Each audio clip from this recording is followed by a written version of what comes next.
വഖഫ് നിയമ ഭേദഗതി ബിൽ ഇന്ന് ഉച്ചയ്ക്ക് 1 മണിക്ക് രാജ്യസഭയിൽ അവതരിപ്പിക്കും. 8 മണിക്കൂർ ചർച്ചയാണ് രാജ്യസഭയിൽ നടക്കുക. രാജ്യസഭ കൂടി കടന്നാൽ ബില്ലിന് പാർലമെന്റിൽ അംഗീകാരമാകും. ഇതിനിടയിൽ വഖഫ് ബില്ലിൽ കേരള കോൺഗ്രസ് എമ്മിൽ ആശയക്കുഴപ്പം. ബില്ലിലെ ചില വ്യവസ്ഥകളെ സ്വാഗതം ചെയ്യുമ്പോൾ ചിലതിനെ എതിർക്കണമെന്നാണ് ജോസ് കെ മാണിയുടെ നിലപാട്. വഖഫ് ഭേദഗതി ബിൽ ചർച്ചയിൽ നിന്ന് വിട്ടുനിന്ന രാഹുലിൻ്റെയും പ്രിയങ്കയുടെയും നടപടിയിൽ ഇന്ത്യ സഖ്യത്തിൽ അതൃപ്തി പുറത്തു വന്നതിന് പിന്നാലെയാണ് പുതിയ സംഭവവികാസം. വിവരങ്ങളുമായി ഗൗതം അനന്തനാരായണൻ ചേരുന്നു. ഗൗതം, ആദ്യം ഈ രാജ്യസഭയിൽ ഇന്ന് ഉച്ചയ്ക്ക് 1 മണിക്ക് ഈ ബിൽ അവതരിപ്പിക്കുമെന്നുള്ള കൃത്യമായ വിവരം ഇപ്പോൾ പുറത്തു വരുന്നു. ലോക്സഭയിൽ ബിൽ അവതരിപ്പിച്ച ന്യൂനപക്ഷ പാർലമെൻ്ററി കാര്യ മന്ത്രി കിരൺ റിജിജു തന്നെയാണ് ഈ ബിൽ രാജ്യസഭയിലും അവതരിപ്പിക്കുന്നത്. 8 മണിക്കൂർ നീളുന്ന ചർച്ച രാജ്യസഭയിലും ഉണ്ടാകും. നടപടിക്രമങ്ങളുടെ വിശദാംശങ്ങൾ ഗൗതം. വിനോദം, 1 മണിക്കാണ് രാജ്യസഭയിൽ ഈ ബില്ല് ഇന്നിപ്പോൾ അവതരിപ്പിക്കാൻ പോകുന്നത്. ഇന്നലെ ലോക്സഭയിൽ ബില്ല് പാസ്സായിരുന്നു. 232-നെതിരെ 288 അംഗങ്ങളുടെ പിന്തുണയിലാണ് ഇന്നലെ ലോക്സഭയിൽ അർദ്ധരാത്രിയിൽ ഈ ബില്ല് പാസ്സാക്കിയത്. ഇന്നിപ്പോൾ 1 മണിക്ക് ന്യൂനപക്ഷകാര്യ വകുപ്പ് മന്ത്രി കിരൺ റിജിജു തന്നെ രാജ്യസഭയിലും ഈ ബില്ല് അവതരിപ്പിക്കാൻ പോവുകയാണ്.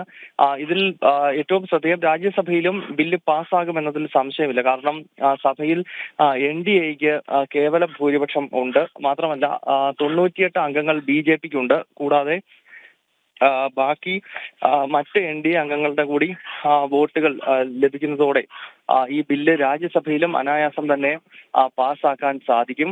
അതേസമയം കേരള കോൺഗ്രസ് പോലുള്ള പാർട്ടികൾക്കകത്ത് വലിയ ആശയക്കുഴപ്പം ഈ ബില്ലുമായി ബന്ധപ്പെട്ട് നിലനിൽക്കുകയാണ്. ഇന്നിപ്പോൾ രാവിലെ ജോസ് കെ മാണി ഒരു മാധ്യമത്തിന് നൽകിയ പ്രതികരണത്തിനകത്ത് ഈ ആശയക്കുഴപ്പം കൃത്യമായി നിഴലിക്കുന്നുണ്ടായിരുന്നു. ബില്ലിലെ മുഴുവൻ വ്യവസ്ഥകളെയും എതിർക്കുന്നില്ല എന്നൊരു പ്രതികരണമാണ് ജോസ് കെ മാണിയുടെ ഭാഗത്ത് നിന്ന് ഉണ്ടായത്. എന്നാൽ ഇതിനെ എതിർത്ത് വോട്ട് ചെയ്യുമോ അനുകൂലിച്ച് വോട്ട് ചെയ്യുമോ എന്നത് സംബന്ധിച്ചും ഇപ്പോഴൊരു നിലപാട് ജോസ് കെ മാണി പറയുന്നില്ല. എന്തായാലും വോട്ടെടുപ്പ് നടക്കുന്ന സമയത്ത് മാത്രമേ കേരള കോൺഗ്രസ് എമ്മിന്റെ നിലപാട് എന്താകുമെന്നത് സംബന്ധിച്ചൊരു വ്യക്തത നമുക്ക് ലഭിക്കുകയുള്ളൂ. അതെ, കേരള കോൺഗ്രസ് മാണി വിഭാഗത്തിൻ്റെ നിലപാട് അതേറെ ചർച്ച ചെയ്യപ്പെടും. പ്രത്യേകിച്ചും കേരള രാഷ്ട്രീയത്തിൽ ക്രൈസ്തവ സഭകൾ പരസ്യമായി ഈ വഖഫ് ഭേദഗതി ബില്ലിന് അനുകൂലമായി വോട്ട് ചെയ്യണമെന്ന് കേരളത്തിലെ MPമാരോട്, പ്രത്യേകിച്ചും UDFൻ്റെ MLAമാരോട് ആവശ്യപ്പെട്ടതാണ്. പക്ഷേ അതിന് ഘടകവിരുദ്ധമായിട്ടാണ് അവർ ലോക്സഭയിൽ പെരുമാറിയത്. രാജ്യസഭയിലും അതേ നിലപാടായിരിക്കും. അപ്പോൾ ലോക്സഭയിൽ ഒരു MPയാണ് ജോസ് കെ മാണിക്കുള്ളത്. അത് കോട്ടയത്ത് നിന്നുള്ള ഫ്രാൻസിസ് ജോർജ്. രാജ്യസഭയിൽ ജോസ് കെ മാണിയാണ് MP. അപ്പോൾ മാണി ഗ്രൂപ്പിൻ്റെ നിലപാട് ഏറെ നിർണായകമാണ്. പ്രത്യേകിച്ചും ക്രൈസ്തവ സഭകളുടെ പിന്തുണയുള്ള കേരള കോൺഗ്രസ് മാണി വിഭാഗം ഇക്കാര്യത്തിൽ എന്ത് നിലപാട് സ്വീകരിക്കുമെന്ന് ഇപ്പോൾ പറയാനാകുന്നുണ്ടോ ഗൗതം അനന്തനാരായണൻ? വിനോദ, ഒരു മാധ്യമത്തിന് നൽകിയ പ്രതികരണത്തിൽ ജോസ് കെ മാണി ഇതിലൊരു വ്യക്തത വരുത്തിയിട്ടില്ല. ജോസ് കെ മാണി ഈ ബില്ലുമായി ബന്ധപ്പെട്ട് വ്യത്യസ്തമായ ഒരു അഭിപ്രായമാണ് മുന്നോട്ട് വെച്ചത്. അതായത് തനിക്കിതിലൊരു വ്യക്തതയില്ല. ബില്ലിലെ ചില വ്യവസ്ഥകൾ ഉൾക്കൊള്ളുന്നു, എന്നാൽ ചിലതിനോട് എതിർപ്പ് രേഖപ്പെടുത്തുന്നു എന്നൊരു പ്രതികരണം മാത്രമാണ് ഇദ്ദേഹം നടത്തിയിരിക്കുന്നത്. അത് സ്വാഭാവികമായും ഒരു ആശയക്കുഴപ്പമാണ് മുന്നണിയിൽ നിലനിൽക്കുന്നത് എന്ന് വേണം മനസ്സിലാക്കാൻ.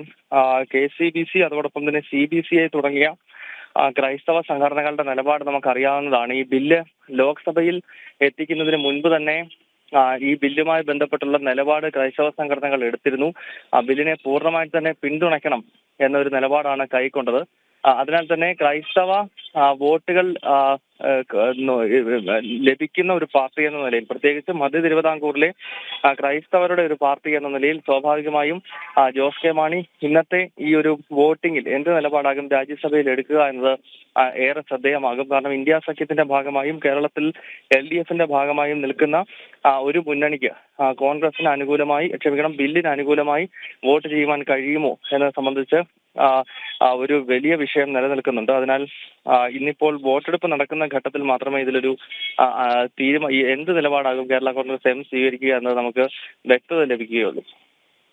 അതെ, കേരള കോൺഗ്രസ് മാണി വിഭാഗത്തിൻ്റെ നിലപാട് ഏറെ നിർണായകമാകും. കാരണം വഖഫ് ഭേദഗതി ബില്ലിനെ അനുകൂലിക്കണം എന്നുള്ള നിലപാടാണ് ക്രൈസ്തവ സഭകൾ മുന്നോട്ട് വെക്കുന്നത്. ഇതിൽ നിന്നും വ്യത്യസ്തമായ ഒരു നിലപാട് ജോസ് കെ മാണി വിഭാഗത്തിന്, കേരള കോൺഗ്രസ്സിന് എടുക്കാൻ കഴിയുമോ എന്നുള്ളത് രാഷ്ട്രീയ കേരളം ഉറ്റുനോക്കുന്ന കാര്യം തന്നെയാണ്. എന്തായാലും രാജ്യസഭയിൽ ഈ ബില്ല് അവതരിപ്പിക്കുമ്പോൾ നിലപാട് എടുക്കാം എന്നുള്ള ഒരു അഭിപ്രായമാണ് ജോസ് കെ മാണിയിൽ നിന്നും വരുന്നത്. അതായത് ബില്ലിൽ അനുകൂല ഘടകങ്ങളുണ്ട്, എതിർക്കേണ്ട ഘടകങ്ങളുമുണ്ട്. അതിനെ വേർതിരിച്ച് തന്നെ കാണണം എന്നുള്ള നിലപാടാണ് ജോസ് കെ മാണിക്കുള്ളത്. പക്ഷേ രാജ്യസഭയിൽ ഈ ഭേദഗതി ബില്ലിൽ വോട്ടിനിടുമ്പോൾ ജോസ് കെ മാണി എങ്ങനെ അതിനോട് പ്രതികരിക്കും, അല്ലെങ്കിൽ അദ്ദേഹം ഈ ബില്ലിനെ അനുകൂലിക്കുമോ പ്രതികൂലിക്കുമോ തുടങ്ങിയ കാര്യങ്ങളൊക്കെ ഇന്ന് കണ്ടറിയേണ്ടതുണ്ട്.